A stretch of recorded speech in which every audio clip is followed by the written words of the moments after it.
Okay, it must be Monday night. Look, we've had some good news here in Victoria. Regional Victoria is coming out of lockdown at basically midnight tonight. So hopefully I get to go fishing, although I wasn't really planning on it too much in the sense that I've pulled the batteries out of my boat, upgraded to some lithium batteries, and my boat's in pieces. I said I was going to hit the water as soon as lockdown finished. I wasn't kind of expecting that one.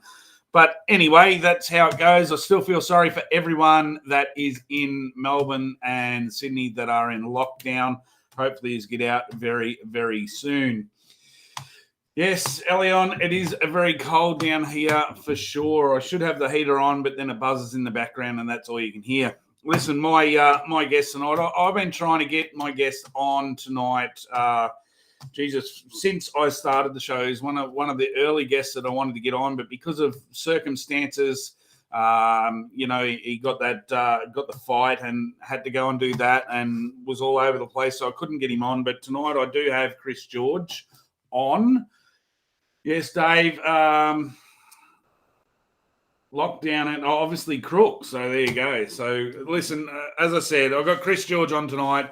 I will get him on and introduce him in a minute, and we'll talk all things fishing, Southeast Queensland corner, cod fishing. He's got some new gear that he's going to give us a bit of an insight on that we're going to show you later on, which will be available out of the Fish and Bits store. So that's really cool. So yes, if you're on and around, want to know anything about bass, yellow belly or cod, this man's the guy to ask. Also, we've got to make sure that we do all our shout outs. So don't forget, my son on Goldie's Adventures 98 on Instagram is giving away one of these inverters. We will announce the winner next week. So if you want to win that inverter, go on to Goldie's Adventures 98 on Instagram and put yourself into the running to win that inverter. That's a really cool package. And don't forget about the Bluefin fishing team. We have the Junior Ambassador program running, still waiting for a few entries. I know guys that are putting them in, so get them in. We'll get them all done. So let's do some shout-outs. Elion, Scott, Janae, we've got Kenneth, we've got Daniel, we've got James, Byron, Alex, Fred, we've got heaps of people on. Don't forget to put your postcodes in to win the prize. Tonight's postcode prize is, basically a bass and yellow pack. So we've got Obsession spinnerbait, we've got some black sliders, we've got some plazos, we've got some blades and some Z-Mans as well. So that's a postcode prize tonight. So get your postcodes in to win one of those, that prize pack anyway. So we've got, I think I've talked for long enough now. We've got heaps of people on now. I better get the man himself on, and we'll have a quick chat. So there we go. I've got to make sure that I haven't got you muted. How you going, mate? Good, mate. How are you? Yeah, good. Thanks for coming on. I know you've. I suppose in the intro, I did say that you are one of the guests that I wanted to get on for a long period of time, but sort of things haven't fallen the right way over last season and finally could get you on this season. You sort of got a bit busy last year getting ready for the fight, so I didn't want to interrupt you leading into the to the big fight. But I will start because we've got a lot of Victorians down here that watch the show and guys in New South Wales that mightn't know, but obviously watching the news up around Toowoomba, most people know you as the boxing fisherman. Yeah, that's it. Yeah, boxing's been a big part of my sort of notoriety in that in Australia for the last sort of few years. But sort of coming to an end, coming to a pointy end of the boxing career, sort of getting a bit old and past that now. Yeah, but you had a very good career. Now, I have done me Googling, so to speak, and I want to say that it was, correct me if I'm wrong, you had 17 fights, 14 wins with 8 by KO and 2 losses, because I don't count the Ben Mahoney fight as a loss. I can't legitimately count that one. It's a pretty good career, mate. Yeah, you got the stats about right. Up until that one, the only 2 ones I'd lost before that was Zhu Chan, who was a Chinese guy who has been he lost last weekend, but he's been the world champion for the last 4 years straight. So, I fought him just before he won world titles, and then obviously Josh Kelly fight was in the UK. He was a big superstar over there, and just had the broken hands and a lot of injuries. But all excuses. Everyone has problems with professional sport, and you just got to keep trudging through. But look, I achieved more than I ever set out to achieve in boxing, and had a pretty good run and learned a lot. But more than anything with boxing, like it was sort of the person that it molded me into, and it did a lot for me as a person, more so than any stats or credentials that you do in the boxing thing. It just sets you up for the rest of your life. Just what you learn through discipline and toughness and strength and things like that. Oh, 100%. And it seems to run in the family. I mean, for the people who don't know, you have a fairly strong fishing background, but you chose early on to follow the boxing, and left Carl to chase the fishing dreams. So you made that choice. Good choice, mind you. You've had a very, very good career, but you've come back. I met you last year at Mawali. You're back into the fishing scene a little bit. You're picking and choosing a few tournaments to get back into. Yeah, I think with the shop, it's been hard to really get into fishing. Just like the fact that 7 days a week, and you're talking fishing all day, every day. It's just one of the things that sort of you have a week at a few days off. You don't really want to go do fishing all the time. So there was a long period of time there I didn't do much fishing, and I think most of it was because I was training and boxing took over. I've got a bit of a spark back with it now. You free some time up and sort of looking to get back into, but obviously not in any professional form or nothing like that. Just for the pure enjoyment of it all. Oh, for sure, and that's the thing I suppose that is missing in fishing in general. And there's only a few guys out there, and I do have to say, family members, but Carl, Matty, and proved the point that unless you're enjoying it, it's not worth doing it. They enjoy what they do, but you don't have to be professional. But I think in general, with social media and everything else, we forget to actually enjoy ourselves. That's the key to it, isn't it?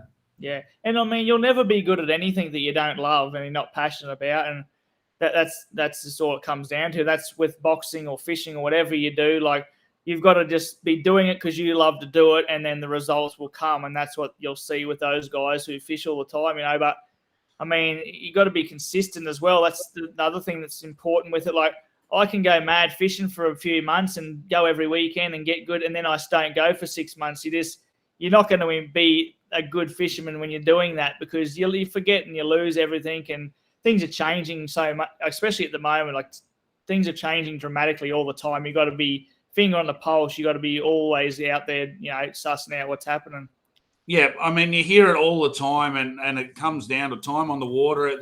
It's no different, as you said, other sporting backgrounds, whether you play golf or whatever you do, the more you do it and the longer you do it, the better you get. But if you're playing golf and you're playing it 2-3 times a week, and then all of a sudden you go back to once a month, you're never going to hold that handicap. So, Like everything, it is time on the water for sure. We will jump. There's some questions coming in, so we will jump into some questions very, very soon. But you said it sort of set you up. I've got a photo. Grabbed a couple of photos off the net here, and basically for those that this one here, if I can get this right here. So this is the crew. I reckon that's BP Dam probably in the background there. Yeah, you were there, weren't you? I think that's my boat beside you, actually. Yeah. So you've got Carl, you've got yourself, and you got Matty with the worst mow I think I've ever seen.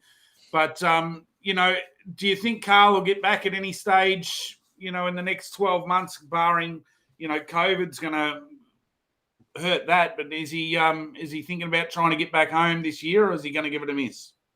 I mean, he only has a certain window where he can come back, which is like sort of now until like maybe January. That there's no sort of important comps on, and he hasn't got to sell his boat and stuff. So it's generally a Christmas deal where he comes home, and obviously that's not going to happen this year. I would say next Christmas time, it'd be a certainty unless there's like some mad, crazy thing with the pandemic. But I think he'll push real hard to get home sort of after the season next year for sure. Yep, for sure. Now, tell us a little bit for people that don't. Obviously, as I said, we've got lots of people on. They're all in the. There's a few questions coming through. Get your questions in for Kris, whatever you want to ask. But Fish and Bits, how long have you been running Fish and Bits now for, mate? Well, it's coming up to 12 years I've been there, so yeah, fair while, ain't it? Yeah. Now, so when I was out at Toowoomba and BP, we sent a lot of people your way for the stuff that we didn't stock, and you seem to always have them. But one thing that I did fall in love with was your idea when you come up with the auctions, and you started off doing the online auctions. It was a bit different to what everyone else done, but it seemed to go a little bit crazy there for a bit. I mean, people were bidding on stuff double the price of what stuff was worth just for the sake of it. Yeah, and we went away from it a bit, and like we tried it online and things, but the last auction we did, which is like 4 or 5 weeks ago, went really well again. Yeah, everything was just sort of sold at a good price. It was just really good. We had like 300-400 viewers. Went back well. So I've sort of I've got it back down to how I want to do it again. I'm just not going to do it super regularly because I want to have a point of difference. So at the moment, I've got some really cool swim baits coming from America that no one's seen, and I got some ball shads coming, just some different stuff. I got to wait. Can't just go and be doing the same packs all the time. Like I want to make it, even if it's only every 8-9 weeks, but make it so it's unique and there's something cool to look at, and make it a bit of a show sort of thing. So no, but it's been good for us. It's been real good. Yeah, and how have you found it with obviously the whole lockdown scenario? The sort of that southeast Queensland corner out of Brisbane hasn't really had too much to worry about in that sense. Has it affected your business at all? We've been super lucky, Like compared to a lot of other places, we've barely been locked down, to be honest. I mean, when Brisbane and all that's locked down, it still affects us a little bit. People can't travel anywhere sort of east or go to the coast or nothing like that. So it does get a little bit quieter, but people can still go to our locals and all that sort of thing. So other than like the first initial hit of lockdown, we've been super lucky. So overall, like we had some really busy months, like I think everyone did when it all opened and went nuts, but we've also had a few quieter months. So like overall, I would say in the last sort of 18 months since it's been going on, we would be broke even, if not up on what we would have done regardless. So I sort of can't complain, we've sort of done all right with it. Yeah, for sure. Now, obviously I'm in communication with Langers a fair bit. We talk to each other a lot. He's been telling me that Boondoom has been fishing really, really well, but the water is still down. I think it's something like 29%. He said BP's sort of gone off the boil. It come good for a little while there, gone off the boil. It's right down real low. But you had a couple of dams closer to Toowoomba that are almost empty, and you got some rain in them in the last 6 months, didn't you? Yeah, it's absolutely crazy. Like Kubi Dam is 15 minutes drive from us. It's north, and it hasn't got a single drop of rain. Leslie Dam is like 45 minutes south, and it went from like 8% to 60%, and it's like it hasn't been 60 for ages. Coowoomba, which is right near that as well, went from like 10% to 103% spilling over.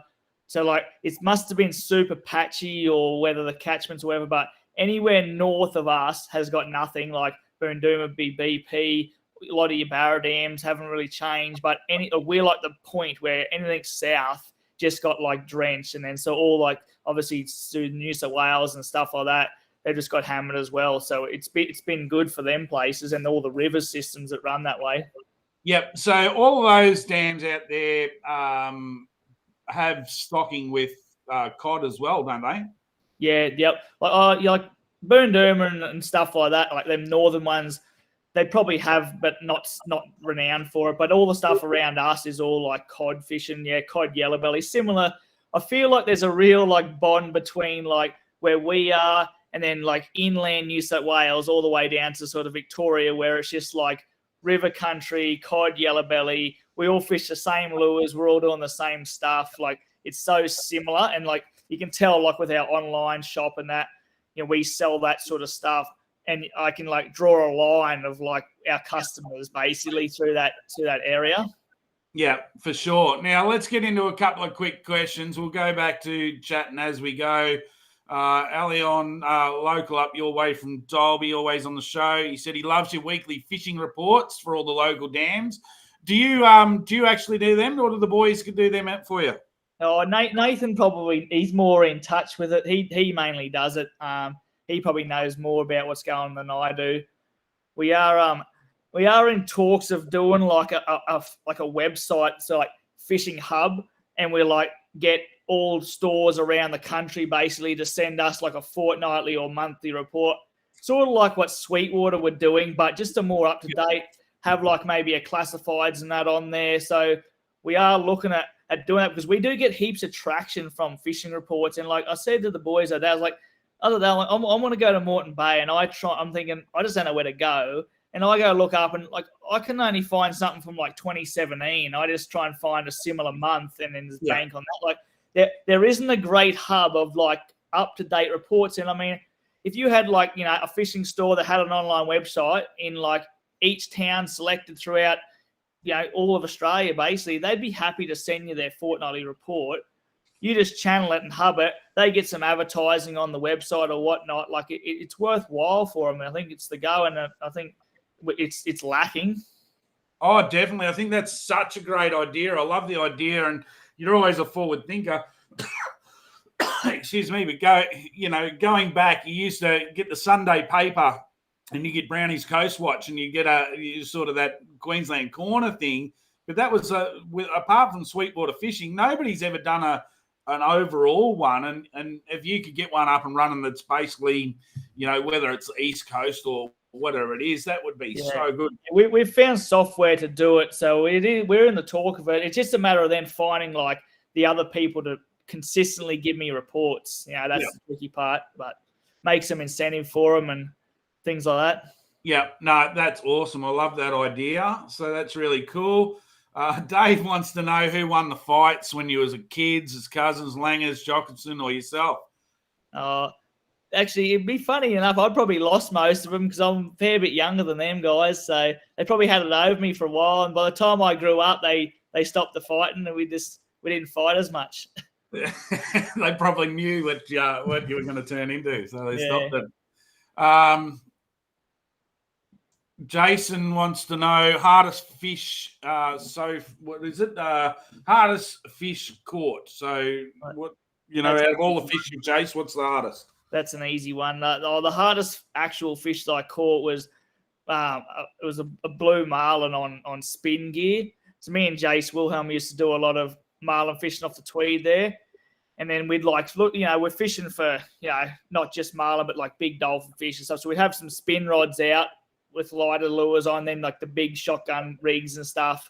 And then, we had this one marlin come through the spread, and he whacked about every lure, finally hooked up on the smallest rod we had out the side. And there's like a little Stella 20,000, and there's like a 350-pound blue. So I fought that for I got it to the boat in 40 minutes, and then it took off, and it was 3.5 hours later. It was like, I was just like fatigued and just exhausted. All that marlin fishing is just like draining on your body, the whole day of it, of just like out there trolling in the water. Like it's just insane, once you catch one, you spend 4 hours on it, you're sort of not that keen to hook up another one anymore. I forgot. Yeah, you guys, you hung around with Jace. So, of course, another gun fisherman within the crew of all you guys throughout your time. But when he was up running the Barra stuff, everyone was sort of all over Jason. Then he moved sort of down, as you said, and got into that saltwater stuff. Is he still guiding down there? Nah, not really. Like he's still going out a fair bit. Like Joel Parkinson, that surfer, he lives just up the road from him, so they go out a fair bit, just around the Tweed, just fishing for bottom fish and stuff like that. But once he sold his big boat, that pulled us up for it. Yeah. Yeah, for sure. All right. Alian's got another question for you. What has been the best seller? He's obviously trying to find out what's going on at Booney. He goes to Booney a fair bit. So what's the best-selling bass lure so far this month? Like the spoons they're just insane. Like it's always sell pretty much. Like we've had a pretty good run like lately with, people buying plastics again, like the sliders, and even some squirrels and stuff. But like by far, either slow blat 20-gram spoons or the hot bite G2s probably by far outsell everything else. I'll say wasabi's just to help Langers out. Yeah, he does enough of it himself. But we can't get many of the wasabis. They're a bit out of stock, so I don't want to plug them too much. But yeah, I like the slow blats myself, but them G2s go all right as well. See, everyone was all over everything when I was there, and I still threw the humble old Halco Twisty more than anything else and caught as many fish as everyone else. So they're too cheap for me to promote. Yeah, 100%, that's for sure. All right, get rid of that one. Let's keep going down. Have a look for the next one. Dave wants to know if you're still keen to fish my whaler. Yeah, I love my whaler. That's my favourite lake in Australia. Right? I'm just keen to get back down there. Isn't it crazy? Like I grew up down here, so I caught my first ever cod at my whaler. And sort of moved away for 20 years and coming back, living 45 minutes away from the dam. It is just it is. I voted as the best waterway to fish in Australia. Having that constant water levels, and it's just, those big cod, it's just crazy. Yeah, it puts me onto another thing we can talk about later. I was talking to Carl about the live scope. And like the fact that, Hummingbird a bit behind, but he reckons like the Game Changer is running 360 and live together. And I'm like, I understand how that works, because at Marwalla, when you've got charted waters, it's basically like having a massive 360 there where you can find all your locations that you want to fish on the map and then go and live them. And that's what he's saying is like, having the 360 out, you can go, oh, there's a tree or there's a bush or there's something that you want to find. But I'm like, well, at Marwalla, you just got charted waters, and I always talk about it now. It's like, but at Marwalla, you can do this. It's like, how good is having charted waters and live? It's like life's just heaven. Yeah, and it's that charted waters card. If anyone has a Lowrance and hasn't bought it, the fish in my whaler, go out and spend the money. It is crazy. They actually take a satellite image of the dam while it's empty when they do the drawdown. So every laydown, every snag is on that, and it's just an invaluable tool. I wasn't promoting it for 2 years because I just wanted to keep it to myself. But the guys knew about it, but not everyone will tell you about it. But for sure, it is a game changer. You'd want that on every dam, wouldn't you? It's insane. Like the way things going. Like I think we'll talk about it soon. Like the live has one of the things that's really sparked me back up into fishing. And I've talked to people about how big a game changer it is. People don't realise until you've had some time with it. But spoke to Carl last week and had a good yarn with him, and he's just put it on his boat. And I'd been telling him for ages about how big a game changer, and he wasn't listening because he didn't know, I don't think. And then now that he's using it on his boat, like to hear him say the same stuff, so I've been thinking just verifies it for me. And like, but it's a bit scary of like how much stuff you're going to have on your boat. Like people are talking 360 pole, live pole, the electric motor with your GPS, and then like having your live pole. We've been talking about like for perspective mode of having it on like a telescopic pole that can go deeper so that you can see bottom fish in 30 foot. And like, where does it end? And then it becomes where it's like impossible not to just get every fish that's possibly able to be caught. Yeah, no, it is pretty much, maybe in Carl's defense is that he's such a loyal servant to Hummingbird that he didn't want to look into what everyone else was doing and, just wanted to put the blinkers on. But I agree. The amount of stuff that I've learned just by having it, not so much. I think I've only caught 2 or 3 fish realistically in the sense of see them, cast at them, catch them. But the things that I've learned is all the old rumors or wives' tales or stories you hear from people saying that, there's only ever one big Murray cod on one snag and they're territorial and stuff like that. And you go and scan it and you can see that there's 3, 4, 5, 700 plus size cod on this one snag. It's amazing to what you can learn out of it as well. The one thing that I really pick up, and Carl's was saying, is that you go to like a pot, like a brush pile or whatever you're going to go fish. You know, I'm talking like Carl now. He always talks brush piles, but stump or whatever. And you put the live down, you look at it, and there's no fish on it. You just keep going. You know, like if you were in your normal boat, you go on your side scan, or you still fish it because you're not sure whether. Yep. But you can be 100% certain. You just look with your live pole, and you're like, okay, there's nothing there. There's nothing here. Like it really stops you from fishing wasted water all the time. Like it's crazy, eh? Yeah, oh, for sure. The first time I put it on the boat, I think I went 3 hours and hadn't laid a cast. And, you know, because I was involved in the screen, I forgot to actually, you know, I went, oh, shit, it's 3 hours is gone. So you can get tied up on it. Yeah. And as you said, it's not just the yellow belly and the cod guys. I mean, the brim guys are starting to get into it too, but I see it for the barra guys. You know, a lot of guys are mounting them on the back of the boat, having them pointing out in that landscape or, you know, whatever mode you want to call it, and watching the barra swim through off the back of the boat. There's guys down here that have set up boats with one at the front, one at the back. There's guys that have got 2 screens up the front with 2 transducers, and they're running, you know, side by side, one on each. You know, freaking crazy if you ask me. Yeah, it's getting out of control, eh? Money wise, yeah, for sure. Money. Yeah. So for anyone that's out there that wants to get it, don't forget, especially in the Lawrence range, you can get it on the smaller finders, the 9s and the 7s in the live units, and in the what's the other one? The Elite FS. Elite FS. And it's so much. They've got the only option where they've got the only cheap option to get live. Yeah. And I know like Charles West runs the Elite FS, and it looks awesome. So it's crazy. Yeah. Everywhere else you go, I mean, apparently Griffo's got a Hummingbird live here, so they're not far off. But yeah, like I was saying, like, you know, you go Garmin and you go Hummingbird, there's no cheaper option. It's you're all in or you're not really, because so the Lawrence have got a good setup there with a cheaper option. Yeah, for sure. Warren Jones is up Awonga way, and he said Awonga has had no rain. It's sitting around 51%. That's still pretty good for what Awonga's had for a while, isn't it? Like, they've been up and down, but they really went down after the last floods, but it's still been fishing okay, hasn't it?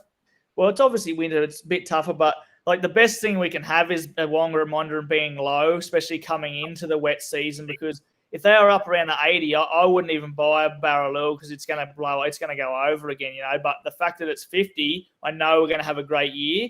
So like every other year that except for like last year or even the year before, but before that it was sitting up around the 80, 90%. I knew it was just going to go over the wall and it'd be no good. People would be fishing the river, but yeah, the best thing we can have for fishing the Awonga and Mondi be a little bit low like that. But they're going to get good rain come November and that, like still La Nina and all that. So we're going to get plenty of rain.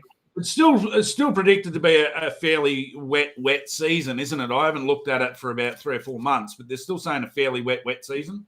Yeah, I think once the El Nino come over and then the Indian Ocean dipole both went into the neutral or to the negative phase, it's just like a cycle. Hey, like if you I'm not super up to date with it all, but I've watched how they work a little bit, and yeah, they were both in the drawing stage where they were sucking water away from Australia for like a long time, and now they've finally changed, and it's going to be wet. There's no doubt. It's just how patchy the water is and where it hits is the only difference. But places are going to get flooded all Christmas, that's for sure.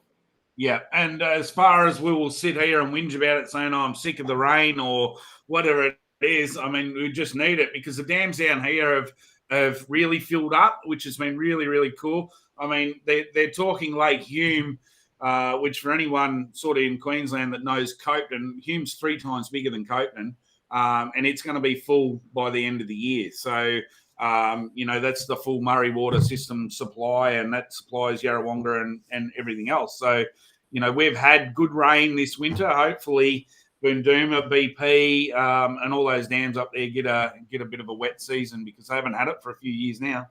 Yeah. All right, keep going through. Looking at the questions. Ricky Mundy wants to know who's the biggest pest, Maddie or Carl? Oh, that's a tough one. I'd have to say Carl would be the biggest pest. Yeah. That's all right. Maddie's too nice and easy going.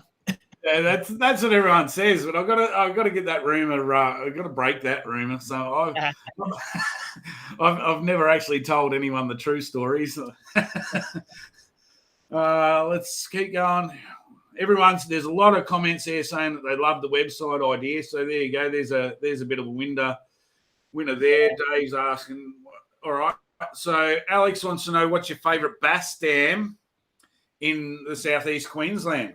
Oh, I'd have to go with Somerset, and that's just based upon how many times I've fished it and how well you know something. I think, like it's one of them lakes where if I try 30 spots and haven't found them, I've got 30 more up my sleeve. That's just time on the water, and the fact that the bass are just so big there.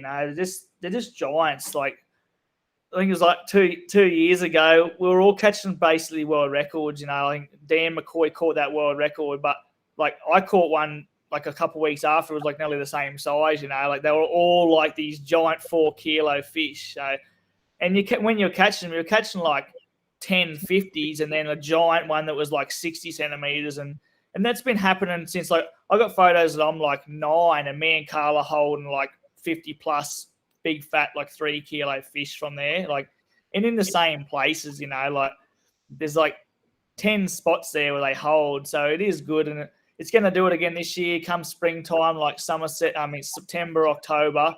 Like you're going to be able to go there and catch a world record bass, basically. They are insane. Do you find that when you go back there, you're still using the older techniques, or are you swinging towards some of the newer techniques? Yeah, look, funny you say that. Like I haven't fished like heaps in the last sort of 5-8 years, so when I go, I'm sort of at the peril of others. And I go with Nathan, who works me, and he's like, oh, they're all on spoons. And I'm like, nah, you'll catch them on Mast 5s and doing this. Like, this is what we used to do. And funnily enough, we went there and I was doing it and he was catching them. I'm like, man, I've got to go to these spoons. So like, yeah, I'm just following the trends these days. Like they are working. Like some of the old stuff that used to work so well, just I thought for sure it'd do it, but it wasn't. They've changed. But every lake we go to around here, like it's changed. The bait systems are just so different. Like it's just all like I've seen some like bait the other day. It was like floating on the top of the water. I'm like, I don't even know what it was. It was just like long, skinny silver fish. And then I'm looking on the screen and there's like balls of it. I'm like, I don't even know what that is, but there's like heap of these skinny silver fish in there. Like, just, and there's bait everywhere. Yeah, Somerset was well known back in the day. We used to do, apart from trolling, if we weren't trolling, we were deep water spinnerbaiting. Is anyone doing the old deep water spinnerbait, or it's just all still spoons? The deep water spinnerbait works, but people don't do it as much. I think like it comes down to a little bit. So say people come into my shop, like there's not many 3/4 ounce spinnerbaits with willow blades on there ready to go, so it's harder to find that and have it in your tackle box and it already, where 20 gram spoons are a dime a dozen and they're cheap and it's just easy. So it's not that it doesn't work. It's just there's an easier, efficient option sitting there on the table that people are doing. And then once that happens, momentum goes with it because everyone's saying they're catching on that. And the videos and the photos are all on the spoons. It's just a rolling effect, basically. But not that the other things don't work, but they just go for what they're hearing, I guess. Yeah, no, for sure. Any older techniques that you can, like, I've seen the old video. It comes around every now and again with Carl on the boat with Moddy. And, I think he was about 8 or 9 years old at the time. And they were slow lifting. 25 he was. Yeah. they were lifting I think they were actually tail spinners. I'm not 100% sure. But they were the tail spinners and Spaniard Raiders, just like the Shimano Raiders and, like old school tail spinners, yeah. Is there any of those older techniques that you can remember that might be making a comeback? I mean, tail spinners went away and then come back a few years ago. Now they seem to have gone away again. Any of the old ones you give a shout out, people might be interested in freaking trying something different? That was one that was the main thing we did for ages, like jig and spoons and tail spinners was like the main thing for ages, and it didn't happen for a long time, and it's come back. But I mean, it will cycle again. Like I don't know that they've really not. It's gone away, but like plastic fishing was just the way you caught everything. Like sliders and stuff was just we used to just fish, and like I don't hear as much like dip and tail, and we used to just like chartreuse dip and scent and soft plastic fishing for the bass was thing, but people are still doing it, just not as much.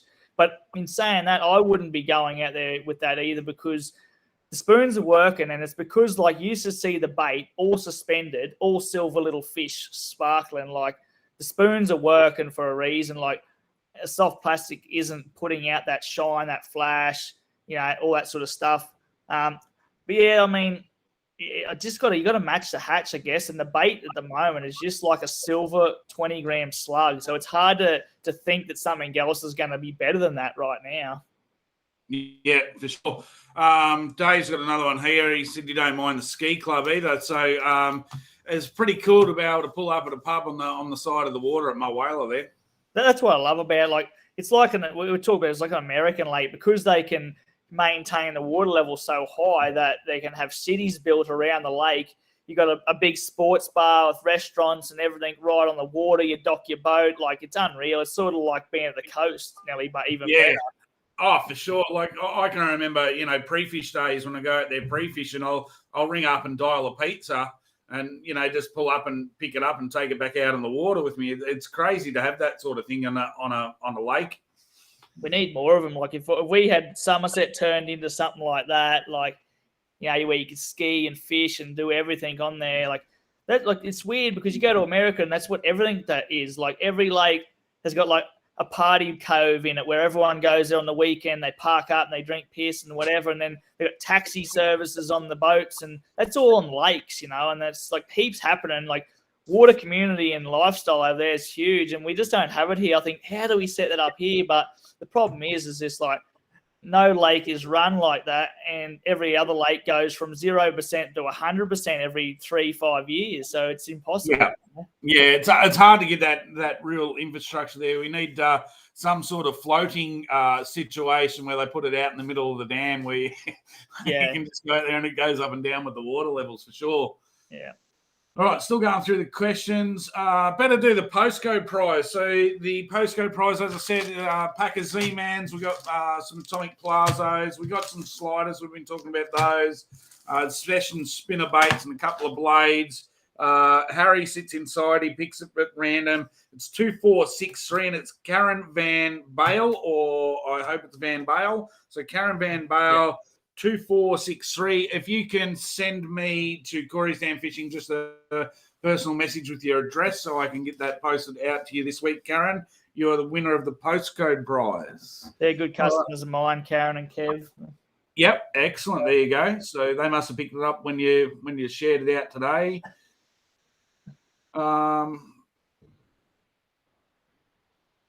Warren wants to know, do you supply Carl with any gear from Oz, or is Carl set up by himself over there?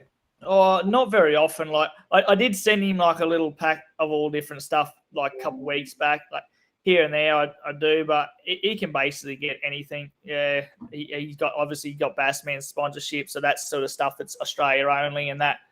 But yeah, I did send him a big pack not long ago, but a lot of the stuff, like you think it's going to work, but it's like here, they're set in their ways a little bit over there and the way they fish and what's happening, and they know how to fish a lure. Like it's hard to get a lure that no one else is catching on and be confident enough to work something out on it. But yeah, I mean, he's got more tackle than anything I've ever seen. So yeah, for sure. Now, here's another one. You come down, you fish the team fishing event at my whaler, didn't you, with Dave? Yep. So Galvo's on there. He wants to know if you're going to get to the Glenbourne one. That's in October, isn't it? Is that October? Yeah, that's in October. Yep. Yeah, I'm not sure. I hadn't planned on, because we were fishing that Lake Eildon one. Yeah. And it's been postponed 1,000 times and now it's sort of like I've got stuff on for the kids' school holidays in September and stuff. So I haven't planned on doing it, but Yeah, I'm more planning on just going back to Mulwala again. I think does that. It closes now until like Christmas time thing, and then I'm just keen because last time we went out there. It was 5 yellows, 5 cod, and we caught 5 cod in like 20 minutes. So we fished for yellows for 3 days. So I was sort of like, damn, I want to go back and just fish for big cod down there. You know, sort of trying to stress about catching yellows for the whole time. Yeah, for sure. There's and they have some really good comps on Mulwala too. Like the team's fishing one was just absolutely brilliant. That was awesome. I go every year to cod opening. Tony and Vanessa run the Cod Classic there, which is always the first weekend in December. So it's cod opening weekend. COVID's affected them a little bit. They normally give away 10 boat packages and huge giveaways of 3,000 or 4,000 people enter it. It's just a crazy sort of weekend. It's a great event. And of course, they also run the Cod Nationals, which is a 4-day event there. Your fishing partner at Teams Fishing was, 2-time champion of that. So that's a really good gig as well, and at the right time of year to catch fish. Yeah. All right. Let's go back through, get your questions. Here we go. This has got to be a bit of a looped-in question. So Maddie wants to tell us about your experiences in the party coves. I see Maddie get up to some fucking wild stuff in party coves, that's for sure. That's yeah. Experiences contain. Not the clean langers that we see on the the YouTube and everything else. It's a different animal in Party Cove. And for anyone that there's a Matty Langford fuck up award. We know that he can make mistakes, so that'll be an honorary thing every year. So. We've got I did get a couple of photos here earlier on. I'll bring these up on the screen. So that's the crew there. So you've got used to like doing a bit of pigging. Yeah. I wonder who that young puppy face is. Drinking Bud Lights in the box.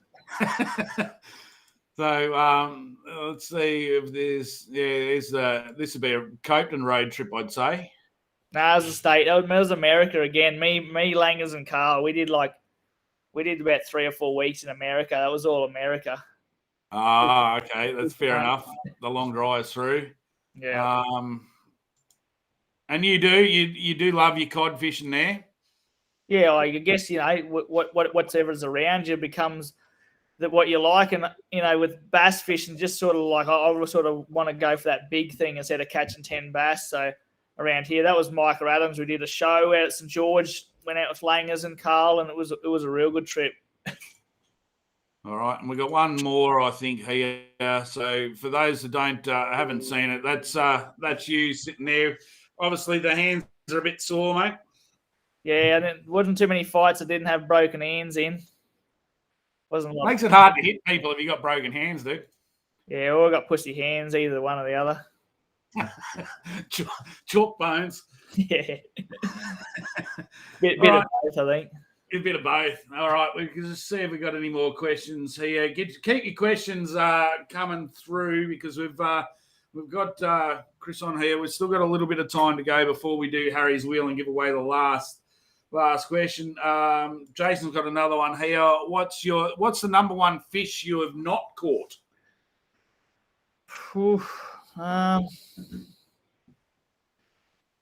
Yeah, there's nothing really on my bucket list. Like I've sort of went out and caught nearly everything I wanted to catch. I haven't got over a meter cod on top water yet, so that's when I'm sort of banking for. But every time I get in the situation, I end up putting a swim bait on. Like I got to stick to it and go with the top water. So yeah, I want to get a big metery on a ton surface. Yeah, well, if you get carried away on the live side, it's no good because you can't. Yeah. It's not really the bite. I'm never going to catch it, am I? It's over. Top water and live site just doesn't work. That's for sure. Yeah. All right, now fishing bits. Obviously, I've been doing a little bit of little bit of stuff. I asked you to send some photos through. For people that are running live sites, you've got a couple of things there that are quite cool in the grand scheme of things. I'll bring one up here and bring it up by itself. So this is your finder pole, this one. Yep. So yeah, like basically, like when it comes to live, like I'm really enthused in it, and like obviously there's a lot of guys out there who you're better off talking to when it comes to how to work catch a fish. There's like you have the skiers boys on, they're guns with it, you know. But I'm really trying to really hone in on getting it set up correctly, because I find it's like so in its infancy, and you know there's like everything's not quite right. Like with the poles and the sounders, and it's all just not quite right yet. But I'm working on a lot of different things. One, if like for instance, that's the reason I come up with this pole. Obviously, when I first bought a sounder, I only got a 10-inch because I was thinking, geez, I'm spending some money. And a 10-inch on the floor of your boat is useless because you're up, your hands up near up a meter off the deck trying to steer the live, and you've got to be 2 inches away from the screen to see what's happening. So I find like if you've got a smaller screen, these poles are the go, because you can bring them right up real close, and then you got clear view, and it's almost like having a big screen. If you can afford to have a 16-inch, it's okay on the floor, but it's not with a 10. So that was sort of the idea on that.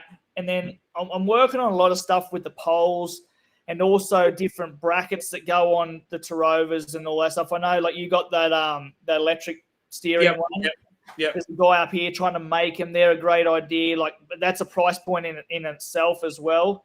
I feel like our thing is going to be, so if you want to run 360 and live, what you're going to be doing, say you want to pull up on a spot and have a quick look, you're going to deploy 360, deploy live, deploy your electric motor, have a quick look. Oh, there's nothing here. Pull them all up. It's too much work, and you won't persist with it. I want them all on the electric motor, like whether you've got a Toowoomba or whatever, where you've got a bracket, you've got your 360, and then you've got another bracket coming off that, and you're live, and you can have them, but they're not steered by the electric. They're independently steered, but they're all connected, so that you deploy your electric and everything's in the water. That's how it has to be, I feel, going forward in the future. I mean, right now the poles are going nuts, and they're good, but they need to be mounted on the electric, and so it's one deployment for all of it. That's how it has to go. And the other thing that I want is the fact that everyone's using forward scope, but like the perspective and the down are these two options that are unreal, but you have to pull it out, move it, put it back, select it, look, okay, now I want to look forward again. Pull it back out, move it, select it. So nobody's utilizing them, because you can't just select, go bang, bang, bang, look perspective, there's a fish, forward view it, look at it, and you just, like, there's so much more with what you've got you could be doing than what you are doing right now. So I'm working, like that's my thing. I'm keen to work out like the stuff that's going to be the go to set it up perfectly, and it's going to take time, because everything you want done, it's hard and it costs a lot of money. You know, like you get someone to try and manufacture you something that you want, and it's cost a fortune. So it's taking time, but I know that it's going to be a big demand for it, because I've been telling people, like, this live scope, this isn't for the pros. This is for like average Joes. This is like what the iPilot was 5 years ago, like 10 years ago. No one thought that every man and his dog would have a $3,000 spot locking GPS electric on the front of their boat. And now every man and his dog, who they've got a 3-meter punt, puts a $3,000 spot locking electric motor on the front. The live is that. When people realize how good it is and what it does, every man and his dog is going to put live on there. And I've said it, you're exactly right, and I've said it 100 times to 100 different people, but it's not just for lure fishing. Like, when the baities get a hold of it and they go, holy shit, I can drop me yabby and me worms down to the fish. Oh, you clean up. You know, clean up. It's not just for the lure fishermen. And then you got the trollers. We have a lot of trout trollers down here that troll with their downriggers, and they got their flat line and they got their lead lines and whatnot. If you've got it sitting on the back of your boat facing out, you'll watch the fish come up and hit your lure. You know what depth your lure's coming at. You know if the fish are coming and looking at your lure and swimming away, we'll change colour or we'll put some scent on it. The trollers are going to freaking donate it. You know, it's just a thing for everyone. Yeah. And anyone who doesn't have it is going to start getting the shits about how everyone else is catching them. And it's going to get harder for the people who don't have it to catch fish, because the fish are going to fish that don't usually get caught are going to get caught. It's unreal.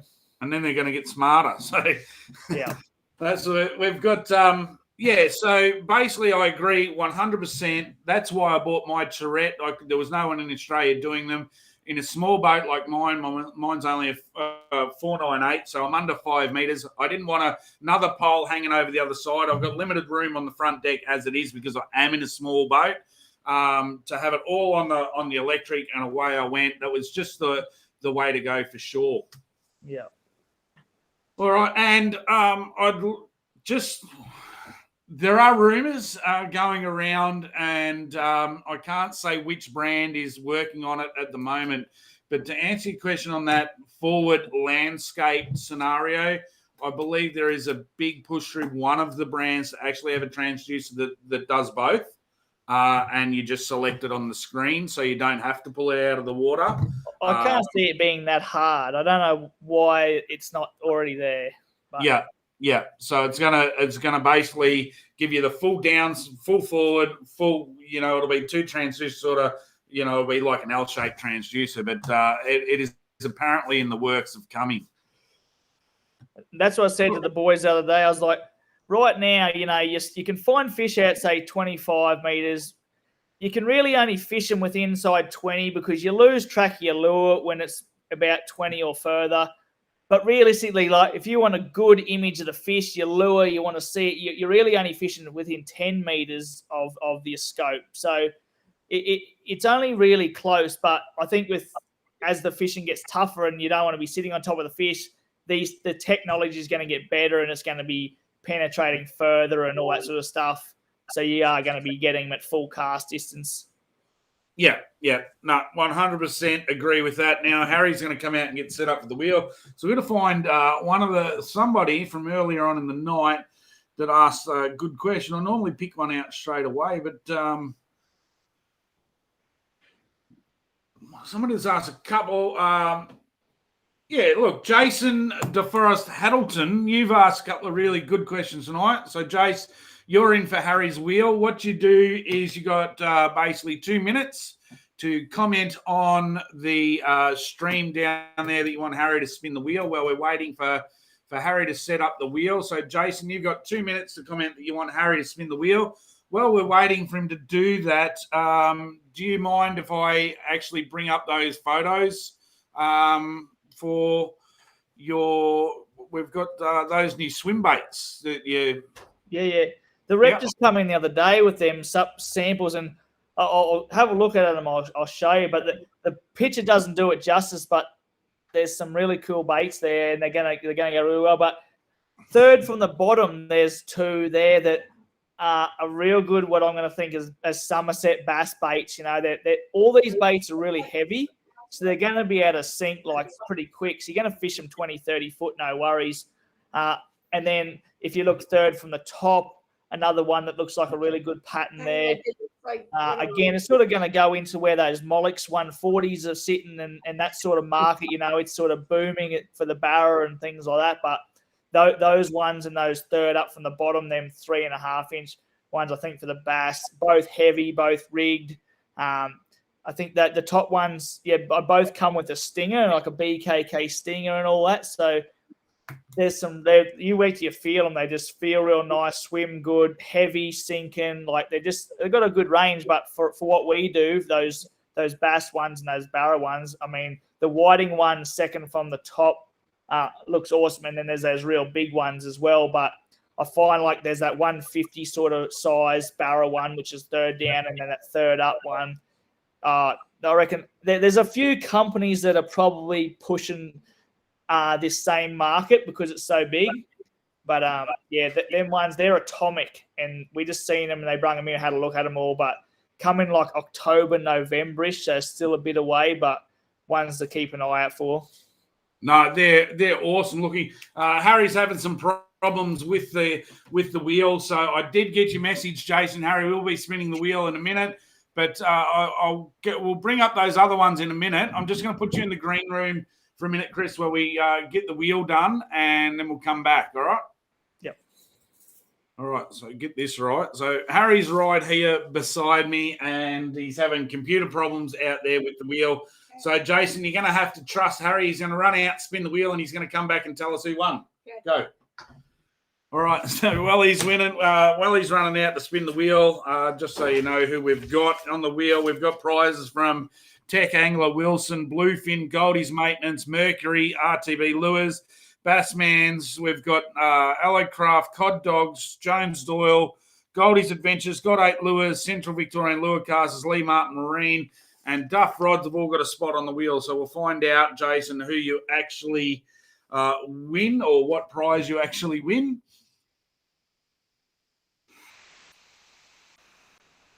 You must have done a fairly big spin.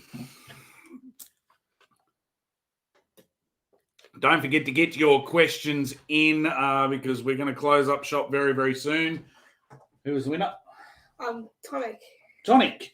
So it's a Tonic one, which is a actual gift voucher. So that's a what have we got? A $40 gift voucher, which is a Woolies and a Bunnings one there, Jason. So what you need to do is send your stuff through to Corey's Dam Fishing, which is your address, and I will post them out this week for you. Thanks again, Harry. I love the new hat. So that's new Buck and Bass water resistant hat. You've scorned that off me. All right. So I will work out your computer problems for next week, and we'll get them all running. All right, mate. Okay. All right. I love you all. Love you all. Thank you very much, mate. All right. So here we go. What have we got? I better get him back on. All right, Harry's lost his password, and I think he's logged himself out of his Facebook, so we couldn't get him back on to do the wheel. He's a bit pissed off because he looks forward to doing the wheel every week.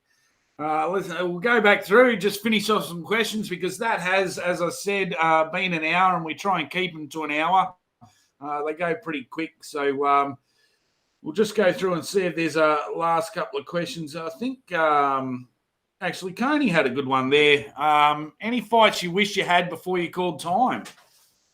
Yeah, I think like Coney probably mentioned it earlier. There was always that Jeff Horn fight that I wanted for a long time, but you know it just never eventuated. We sort of debuted at a similar time, me and Jeff, and we're progressing at similar paths. But I guess the difference was, you know, he had a bit of money and a bit of promotion behind him, especially coming off the Olympics out of his amateur career, and you know, they always thought they were just one step ahead, and didn't want to take the fight, didn't want to take the risk. So it was always one I was always keen for, and it never occurred. But and it's not a point of big note yourself. It's a point of you become known as a risk. I mean, guys didn't want to fight you because they were actually, you know, looking for bouts that they could just get through. And Kris was not one of those fighters. He could knock you off. Yeah, it was a super risky fight, and like. If with risky fights, there needs to be something massive for them to gain. And for me, I never had a big enough following early for them to have something to fight for. You know, it wasn't big enough. And that's just the way boxing works. And it's getting worse and worse a lot of times where people don't want to risky fights and they pad it all the time, you know. So just the way boxing is, and people see it and they don't like it, but it's just how it always goes.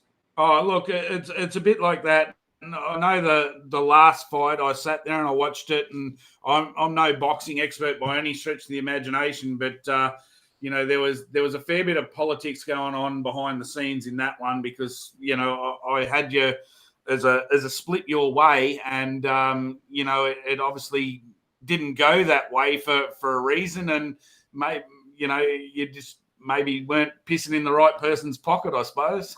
Yeah, I didn't mind. Like, yeah, I thought I might have wanted to keep going. I thought once I start training and have this fight that it might spark something up again, but it did the opposite. It made me realise that I've had enough, and I wasn't in it full wholeheartedly, you know, in that fight. So to come out of it, you know, unscathed is a bonus. It's always a bonus to come out unscathed. There's, you know, you never want to get into the ring and get knocked on your ass. So, you know, you've had a stellar career on the boxing front. We've, you know, I've enjoyed chatting with you tonight. I think, maybe in a couple of months' time we might jump back on, have another chat in the sense of, maybe there'll be some updates with the sonars. We can talk about what you've done, because I'd love to see how you go with the mounts you're looking at getting developed and stuff like that. I'd love to, because people have hit me up over and over and again to try and buy the ones that I got, and I've put them on to the people that I bought them to, and they just don't want to post to Australia, or they haven't got stocks, and it's a pain in the ass. I was even going to import them myself because I think they're the gun thing. But if you can get somebody to make them, that'd be awesome. And we'll get you back on when you do, and we'll give it a big shout out, because there's going to be a lot of people. Definitely got to be different price point ones and that sort of thing. There's not everyone's going to want the electronic top notch one either. But yeah, for sure. For sure, I'd love it. And once again, maybe at some stage we can get you, Chris, Carl, and Matty on all at once. That'll be a pretty friggin' big show to get you all on bagging each other out, and then I don't have to say anything. Yeah, no, we can get that happening easy enough. Yeah. We'll go to one last question, because it is a good one from Ricky. Do you know any young boxers that are going places? Did you follow any of the guys in the Olympics? Yeah, well, I've been watching that Harry Gar side. He obviously medalled and stuff, but it's hard to tell with amateur boxers, because him especially, he's a super amateur, so a lot of movement. Yeah, it's such a different game. Like, they're not there to hurt anybody. Like, all their punches are fast, their movement's slick. They're tapping all the time. So that doesn't register in the pros, and it doesn't do well. But I mean, if they can develop that skill into power and other things, and then it comes off, they've obviously got the will and the stuff like that. But yeah, I mean, Australia, we're moving up obviously in all the sports. We've always been known as a bit of an easier targeted country when it comes to boxing. But with the Olympics, like, we're just seeing, like, we improved out of sight. Like, I think in the athletics, we did a lot of medaling and a lot of things. So I think just Australia itself as a culture is getting way more advanced. I used to travel to America like every year, and like 10 years ago when I first went there, I just couldn't believe how advanced they were on us, like what stuff they were doing. I was like, this is insane. And by the last time I went there, so like end of 2018, we'd caught up. I'm like, America don't even know how to do this and this. Like, we're advancing super fast, and for a population that we have, what we did in the Olympics medal wise and what we're doing, we're getting a lot better. As for world champions in boxing, I mean, right now we're starting to develop people the right way, where they're putting money, like Tim Tszyu, for instance, they're putting huge amounts of money into him. They're giving him every opportunity to do something, where that only doesn't happen that often.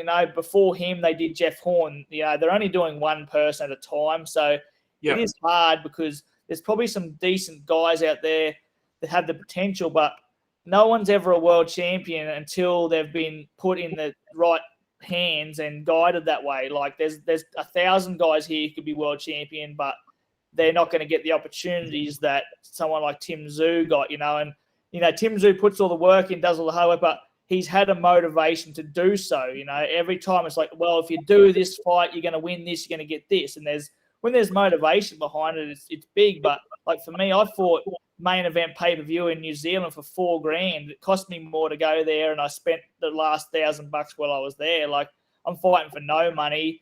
I would knock him out and win, and I get nothing for it afterwards. No progression to inspire you to continue to want to keep going. So, yeah. Yep. No, that was a great question. Great one to finish off on. I'll just stay on the air. I'm going to call the feed off. I'll have a talk to you off air before we go. But thank you very much again for being on. Don't forget to, if you're looking for some stuff, it's Fish and Bits. You're on Facebook, you're on Insta, you're on all the things. You've got the website. So, get on there and check it out. But thanks, Chris, for being on tonight. We'll get you on in a couple of months' time. Thanks for having me, mate. Sorry I didn't answer all the questions, but try and put some comments up there.